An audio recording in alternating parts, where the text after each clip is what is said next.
I picked up German while I was stationed with the army in Stuttgart for 2 years, way before I ever met Emily. It wasn't something I put on a resume or bragged about. Just another tool I carried from a part of my life that already felt like ancient history.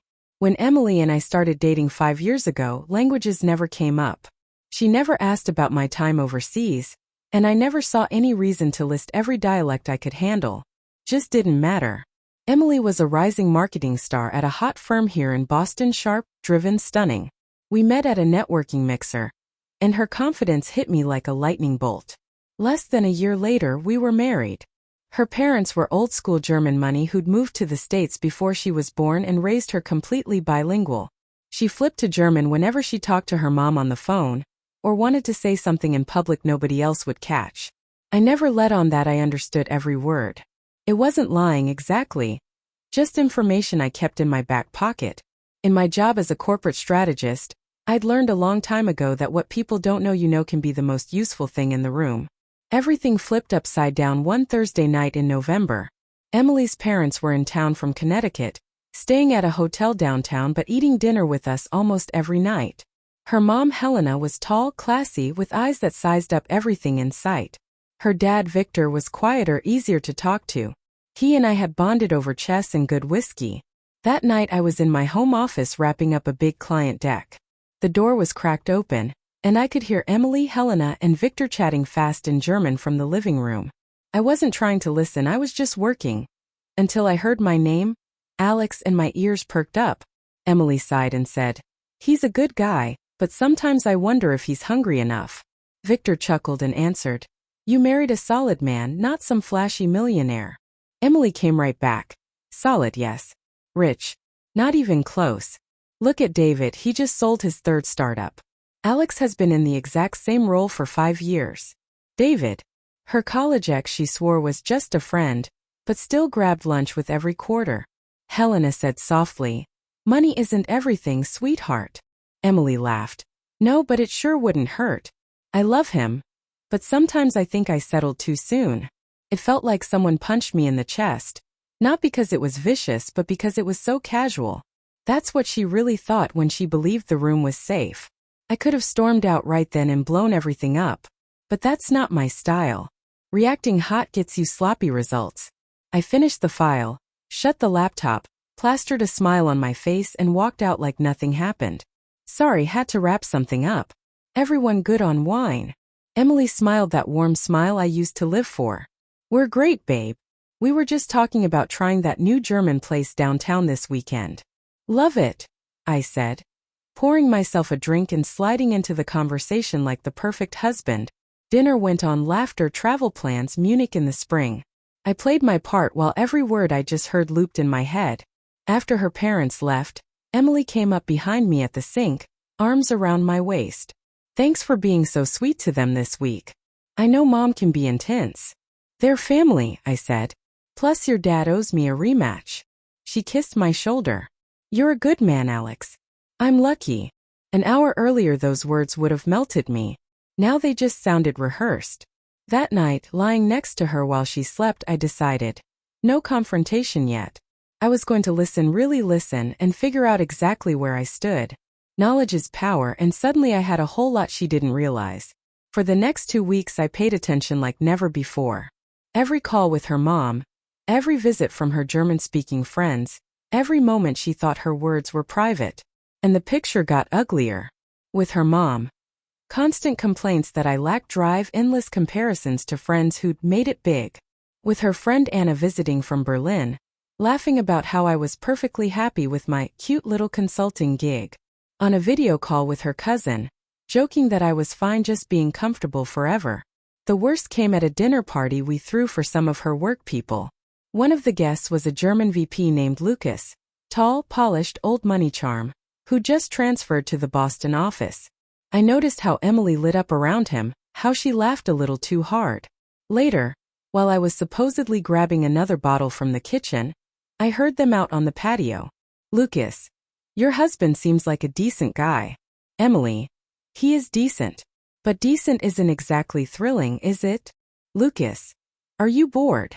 Long pause. "Emily, sometimes we're good together, just not passionate." "Lucas, A woman like you deserves passion. I stood frozen with the bottle in my hand while my wife flirted in a language she was sure I couldn't follow. The smart move would have been to walk out right then. Instead, I pulled out my phone, hit record, and caught the rest. When I finally stepped outside with the wine, they'd separated. Emily by the fire pit, Lucas pretending to admire the yard. Beautiful night, I said, topping off glasses. Your garden is impressive, Lucas answered in English. You do all this yourself? Every bit, I said. There's something satisfying about starting from nothing and watching it grow. Emily shot me a strange look like she was seeing me for the first time. The party ended, guests left, and I was officially done playing the clueless husband. I started moving quietly. Reached out to an old colleague about partnering on his new firm. Called 3 top headhunters about senior roles. Sat down with my financial advisor to go full aggressive growth mode. If she wanted ambition, fine, I'd give her ambition. But I was doing it for me, not for her approval. I also started keeping records. Dates, summaries of every German conversation, lingering looks with Lucas, her sudden late work dinners. 2 weeks later, Emily announced she'd been invited to a senior leadership retreat in New York for the weekend. Lucas will be there. He's been pushing for me to get regional director. That's huge, I said. You have to go. You're really okay with it? Why wouldn't I be? This is your career.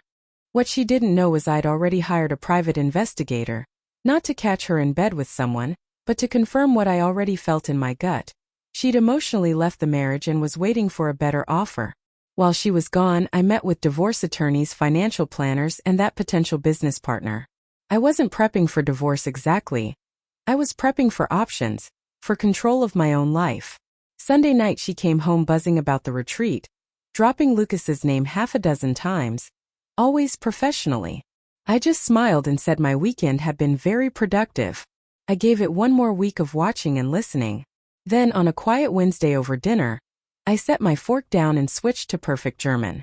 We need to talk. Her fork froze halfway to her mouth. Eyes huge. I kept going in German. You heard that right. I've spoken fluent German for years. I've understood every single word you've said about me. The blood drained from her face. I switched back to English. Let's do this in English so there's no misunderstanding.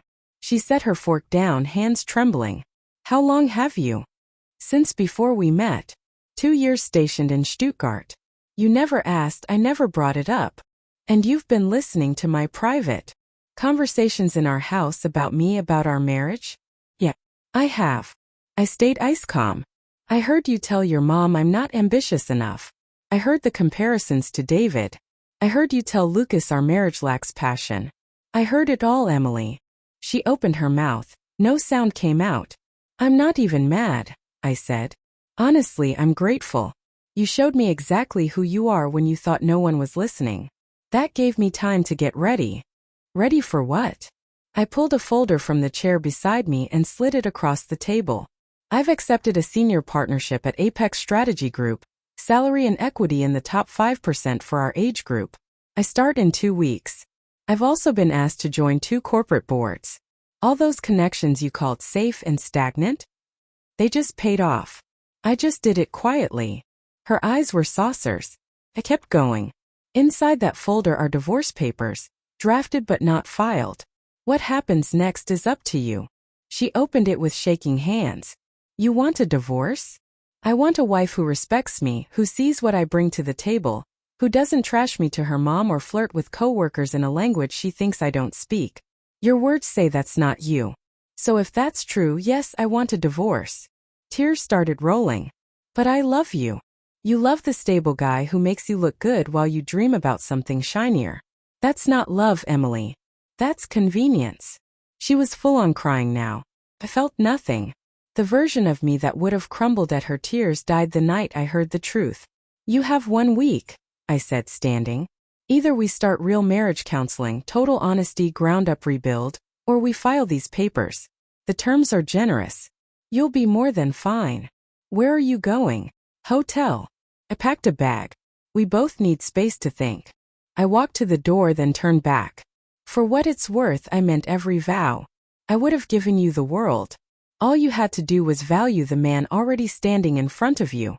I left her at the table with the papers spread out and walked into the cold night. 3 days later she called. I want counseling. I want to fix us. Okay, I said. First appointment is Friday. I already booked it. The counseling was brutal, raw, painful, necessary. She admitted the emotional affair with Lucas, the endless comparisons, taking me completely for granted. I admitted keeping the German secret was its own kind of lie. It took 6 solid months of weekly sessions before trust started growing back, before she finally saw me instead of some placeholder. The new job helped. Hard to call a guy unambitious when he's running a division and sitting on boards. But the real shift was deeper. Emily learned to appreciate what she actually had instead of chasing what looked better on paper. And I learned sometimes you have to be ready to walk away to save what's worth saving. 2 years later our marriage is honestly stronger than it's ever been. But I'll never forget the lesson: trust but verify. People will tell you they love you to your face. Watch what they say when they think you can't hear them. That's where the real truth comes out.